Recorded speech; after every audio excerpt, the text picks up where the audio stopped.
Alright, so this is basically how I started my train addiction after 5 years of not going to a train show. This is the aftermath of me buying these trains and then going ahead and displaying them on a shelf. First thing I kind of start off doing is unboxing all these straights I bought. I didn't buy any curves for whatever reason because I was thinking of just straight up going with just a display. Little did I know, this would change very drastically for me. But since I didn't really have the space or a table space for any HO stuff, the shelf would have to do for these HO trains. This Southern Pacific that I'm showing right now, and this Tin Jurassic Park caboose, were things I already had. These Durango boxcars, I got a bunch of them. All these that you're gonna see for these Durango boxcars, I got them all for $8 total. It's an absolute, it's crazy. That one has metal within it, while the others had plastic. This was a model power caboose that I picked up for $2. I'm gonna leave it in the box there. This was also some smaller coaches that I picked up. A total for each car of these were $5 each. I do believe there's another coach I ended up showing that was also $5 as well. But yeah, there we go. That's gonna go on that line right there. This Union Pacific observation car I picked up for $10. I believe I got 3 different ones total.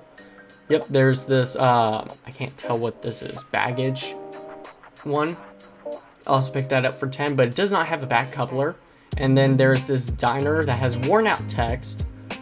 Then I got these 2 different cattle box cars, one with a little bit brown and other one straight green. That's from the Sioux line.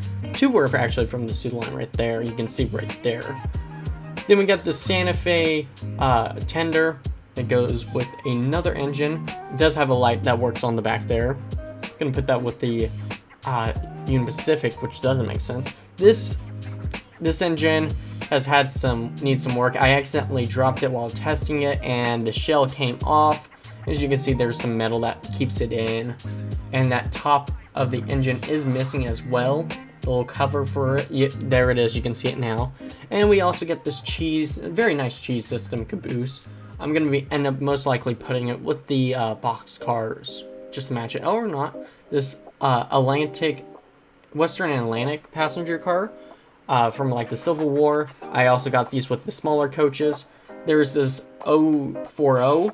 Doesn't work, but it's a nice little piece to have if you want it as like a little side shunter. It's very cool, very compact, but somehow also very big. I don't understand it that much. Then we got this Norfolk and Western. Very nice color scheme to it. I picked it up for $5. It somewhat works. It's a little glitchy on the rails and does have the top that kind of pops off, but it's such a nice beauty piece there. We got this Santa Fe gondola. Nothing too special. Just it's a open gondola. And then we got this $20 model power Santa Fe and something. And it came with its box. It works, but it sounds like the gears just grind on it, and I'm just going to put those with this engine with the smaller coaches. It's a very, very cool engine. Considering the tender here, you can see Topeka Santa Fe, the tender actually uses wood instead of coal. Very interesting detail. I personally love that. Very light though. And here's the engine. Love the coloration for it. Nice little engine. It pretty much just represents a time before those bigger engines, of this being like a dominant engine for its time.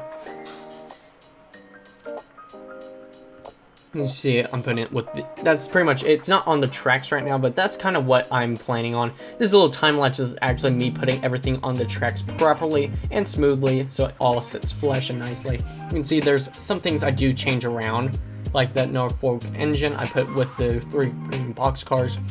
There's some clearly some box cars that do take out to make for other space. For example, that cheese system. You can see moving around all these different things. The Santa Fe barely fits on there. I put that smaller engine there. These are all showing kind of the hidden away part where I have all that. There sits in the back of the caboose, nothing too big. And then the engine right there. Both of them actually, both passenger, I thought it looked great. And then the back is more of a shunting area. with that small diesel shunting that dummy N-Skill engine right there that I already had. And then that smaller engine pushing some box cores, like if it was in a shunter's yard, you know.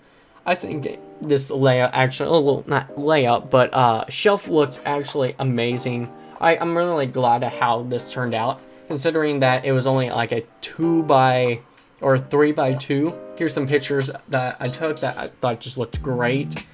A little close in on that Santa Fe there. A little picture of the guards back there onto the side. Just some great pictures in general I personally liked that you would probably see, you know, from a drone or, you know, somebody taking a picture for the whatever reason. You see them in the museum. But yeah, hope you guys enjoyed that video of me explaining this shelf. And I'll catch you guys on the rails. See ya!